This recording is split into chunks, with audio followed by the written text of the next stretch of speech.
Bonjour à tous, je vous invite à écouter l'extrait de l'épisode que je vais publier dimanche. C'est un petit aperçu de la discussion que j'ai menée avec mon invité qui est, je ne vous le cache pas, absolument passionnante. Bonne écoute et à dimanche pour entendre l'intégralité de l'épisode. Solène Niederkorn vous propose FinScale, un éclairage sur l'innovation dans le monde de la finance, de la banque et de l'assurance.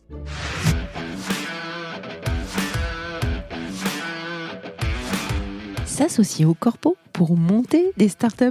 Patrick Amiel, CEO et cofondateur de 3-2-1 Funded. Nous, on va compresser le temps. En 2 mois, on fait l'étude de porte. 3 mois après, il y a un truc en ligne. On va chercher l'usage, les clients. Tout n'est pas parfait, tout n'est pas sec, mais c'est en marchant qu'on apprend et c'est surtout pas en théorisant davantage. Donc ça, c'est le point 2. Et le troisième point important, je pense, c'est de nouveau la gouvernance. Il faut créer un véhicule ad hoc pour se libérer. Alors, on va être un peu provoque peut-être dans la phrase, mais je trouve que ça résume vachement la pensée. Et il faut aller chercher la force du mammouth sans son inertie. Et donc, on le fait, nous, en créant des structures ad hoc. Cette semaine, Patrick nous parle des obstacles auxquels sont confrontés les grands groupes et les corpos lorsqu'ils tentent de créer des startups et les raisons qui font qu'ils s'y intéressent. Nous revenons sur leurs difficultés à innover de manière significative en interne, pourquoi l'entrepreneuriat ne s'est pas encore réellement illustré, mais aussi, et c'est ça qui est intéressant, toutes les richesses que ces corpos peuvent apporter aux startups. Nous parlons de la méthodologie développée par 3-2-1 et voyons l'importance des signaux faibles dans la phase d'analyse de l'opportunité. Patrick prend comme exemple le lancement d'Angel Law, cofondé avec l'étude Auguste Debouzy, et nous déroule le setup de l'étude de marché des Legal Tech à la mise en lumière des besoins des startups ou scale-up pour gérer, créer et superviser l'ensemble de leurs contrats.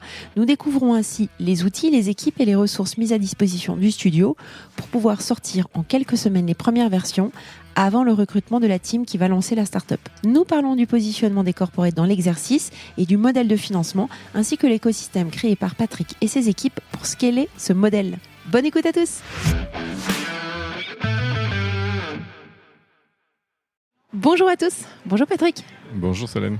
Merci beaucoup de nous offrir un petit peu de ton temps, parce que je sais que c'est compliqué, tu as beaucoup de choses à faire, donc on va revenir sur tout ce que tu fais. On va parler de 3-2-1 Funded. J'aimerais que tu te présentes, s'il te plaît, avant qu'on commence. Avec plaisir.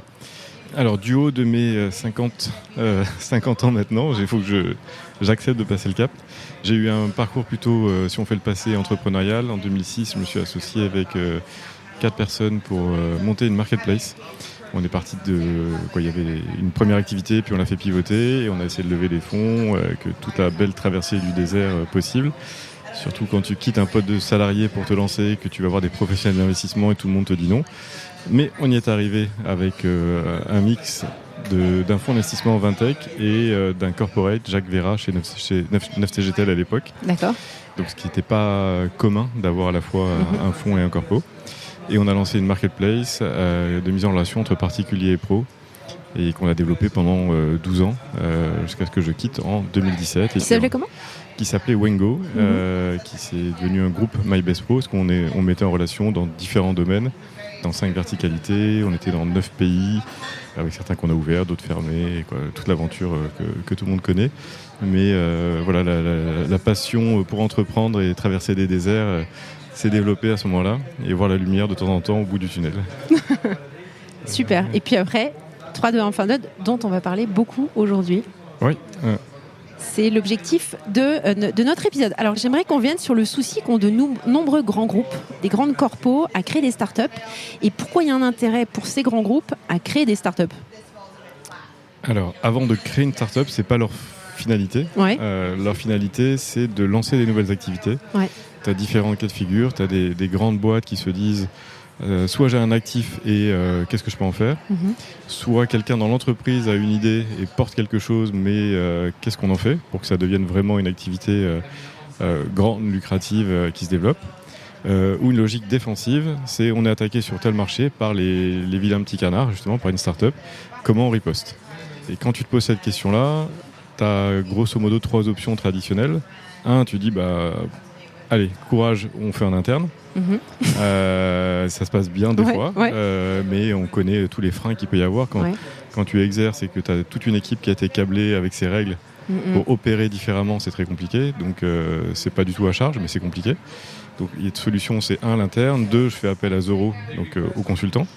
Quel type de consultants sont généralement sollicités ? Après, chaque groupe a ses préférences, mais tu as soit C'est de la strat, soit de la strat au début pour évaluer l'opportunité, voire même ces boîtes-là sont de plus en plus dans l'exécution, donc proposent des solutions opérationnelles, soit des agences / Capgemini ou autres, acteurs un peu à cheval entre la strat et l'opération.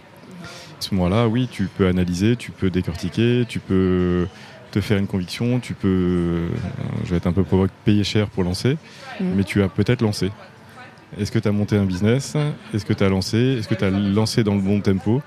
Est-ce que tu as vu tous les signaux faibles qu'il fallait repérer ? Donc ça, c'est deuxième façon d'opérer.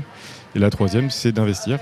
Donc sujet que tu as déjà abordé sous tous ces angles dans tes podcasts, mais d'investir soit en minot, soit en majo pour acheter des boîtes avec les CVC qui sont développés chez les corpos, justement pour pouvoir lancer des activités via des prises de participation partielle ou totale.